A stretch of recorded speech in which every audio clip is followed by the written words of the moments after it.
Hello everyone, welcome back to Genomics Genesis. Today, I'll be discussing with you the solutions of the diagram-based questions that I have discussed with you in my previous video. So, without any further delay, let's get started. But before I get started with the solutions, I'll suggest you all to sit with your pen and a notebook and note down the solutions uh, along with the diagrams. Our first question is, the diagram shows a taxonomic hierarchy. Label the parts. Identify A, B, C, D, E, F, and G. The A part belongs to kingdom, B is phylum, C is class, D is order, E is family, F is genus, and G is species. Our second question is, which is the most inclusive category? The answer is kingdom. And the third question is, which is the most specific category? And the answer is species. Now we move on to the second question. That is, the diagram shows a flowchart of the taxonomic categories of a housefly.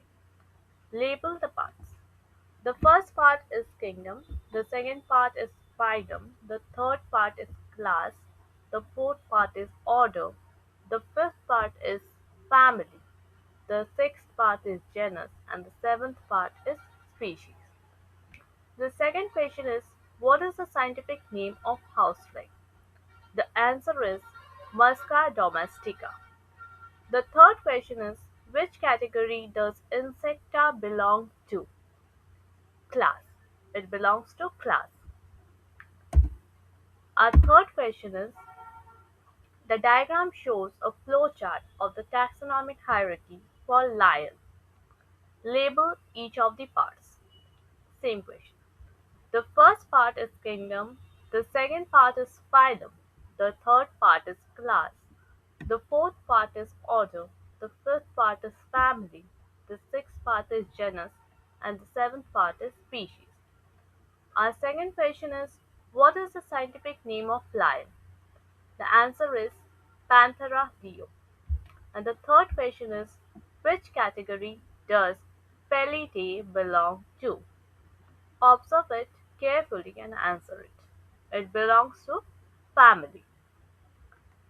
The fourth question and the last question for today is, the diagram shows a herbarium sheet. Label the four parts. The first part is plant specimen, the second part is family, the third part is genus, and the fourth part is species. Our second question is, what is the purpose of herbarium sheet? The purpose of herbarium sheet is to store and preserve plant specimens for reference. The third question is, what information is usually written on a herbarium sheet? Name, family, genus, species, collector's name, date, location. That's it for today. If you like my video, do not forget to like, share and subscribe my channel, that is Genomics Genesis, for such exciting and interesting videos on biology.